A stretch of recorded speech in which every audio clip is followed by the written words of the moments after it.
you guys, and welcome to another video from the FUT Tradesman. So today we're going to look at the expected upcoming one to watch winter promo and the SBCs and how that's going to impact the market. So let's get going. Alright, so the winter transfer window, the January transfer window is just about to close, and generally what happens in FIFA Ultimate Team is that EA release another batch of one to watch cards from players that have moved clubs during January, and this is released on the first Friday of February, and that this year is going to be the Friday the 1st of February, so it's going to be this Friday. And this also then coincides with some special SBCs themed around the one to watch cards, and these SBCs are generally arranged into 4 different options. So you've got your summer one to watch cards. These are the ones from before the football season started. You've got the opportunity to do an untradeable version, which normally comes in requiring one to watch player, an 82 rating and a 30 chemistry rating. Then you got the option of a tradable version of the summer one to watch card, and that generally requires one to watch player, one team of the week player, and a rating of 84. Then for the winter options, you've got an untradeable version of the winter one to watch, which requires a one to watch player, a team rating of 81, and a chemistry rating of 30. And then you've got the option of a tradable version of the winter one to watch, which generally requires a one to watch player and a rating of 83. So you can see from that you've got a range of different ratings required. So you've effectively got 4 different difficulty levels for these one to watch SBCs. And what that means is it has a very different impact to, say, the repeatable team of the week SBC, which generally is just an 83 rated. So you're actually dropping down a couple of points with the ratings that are required. And these SBCs are generally very popular. And the reason being that there's a method of effectively recycling the one to watch player. So as soon as you've got that initial one to watch player and you don't want to keep it, you can just keep putting it back into the untradeable SBC, and it generally only costs a few thousand coins each time, which gives you another roll of the dice. So you'll find these generally are very, very popular SBCs to do. And we fully expect it to happen again this year and to have similar requirements. One of the main reasons being the fact that Quincy Promise one to watch card was included as a FUT swap option this month, which would have seemed a bit random if not for the timing, meaning that EA was effectively giving everyone the opportunity to get a one to watch card so that they're ready for when these SBCs drop on the 1st of February or the 2nd of February if they wait for the weekend then as well. It has 2 impacts then on the market. So the first one is if you've got any premium one to watch cards, I would recommend getting out of them now. So anything that costs more than 55,000 coins, whenever these SBCs occur, if they do occur as expected, it's going to massively increase the supply of those one to watch cards. And increasing the supply means that the price is going to drop, and it's going to drop quite hard, because you imagine a situation, we haven't had access to these one to watch cards since they came into packs in the summer. Now there's a massive increase in supply about to hit the market, so it's going to really impact the prices of those players.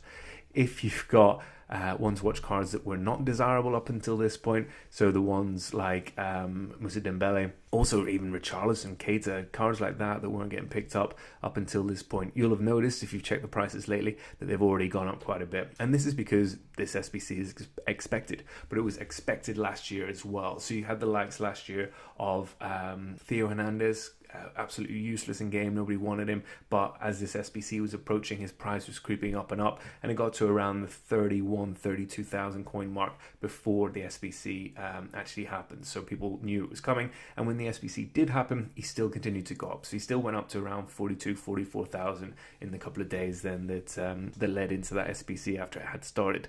So there is still the potential to make some coins if you pick up some of those low level one to watch cards, but obviously you're at a little bit of risk at this point because the price has already gone up quite a bit. The idea being, if there's any change to this SBC, if it doesn't occur, or that it's not going to be that popular this year. There hasn't been many big transfers that have happened this year. There's not really going to be much excitement around the winter one to watch as there has been in previous years. For example, Aubameyang moving clubs last winter. There isn't really any big transfers. The biggest transfer is probably Higuain to Chelsea, and even then he's already got a one to watch card, so it's not even going to get a reissue of that. It's just going to stay as a summer one to watch card for his club of Milan until the point where he earns a team of the week card for Chelsea, and at which point then his one to watch card will change.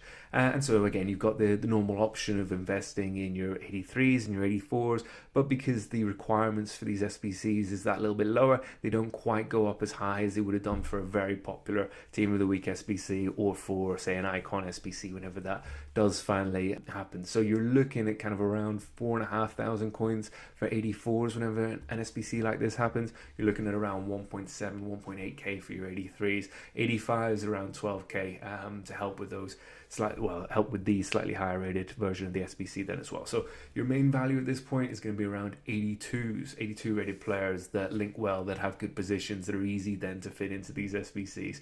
Those will be the ones where you see the biggest margin, which is the biggest profit return, which means if you put in, say, a card, you pay 750 coins for it this week, by the time this SBC occurs, it's going to be worth like 1.5, 1.6 thousand then as well. So have a look at your 82s, have a look at any one to watch if you do want to take a slight gamble to make sure you're prepared for it. And then with a bit of luck, the SBC will be popular. It's generally a fun one to do just because you've got that opportunity to keep recycling, keep trying your luck. I remember last year, if I remember correctly, it started off quite unpopular, but people started to get some really good pulls out of it. Some amazing packed cards came out of this SBC. Everyone then started talking about it. It was all over social media, and the price of doing the SBC increased. So that's why if you look back at the historical prices of these players that were required for the SBC last year, when the SBC launched, they didn't move as much. But after a couple of days, it really went up because Twitter, everything like that was on fire with how amazing the waiting was, the pack luck that happened whenever you did this SBC. Then, like a casino changing the odds, all of a sudden, and the waiting changed again completely. I remember I just kept getting the same garbage every time I did that SBC. So we'll see what happens, what EA has in store for us, but that is what's going to be expected to come from the one to watch SBC, and also what you need to do if you're holding one to watch cards at the moment, or if you're thinking about picking them up. Alright guys, so have a look down in the description, make sure you're following the various social channels, and feel free to check out the Supporters Club as well if you want that a little bit more in-depth in terms of guides and access. The link to click through is there then as well.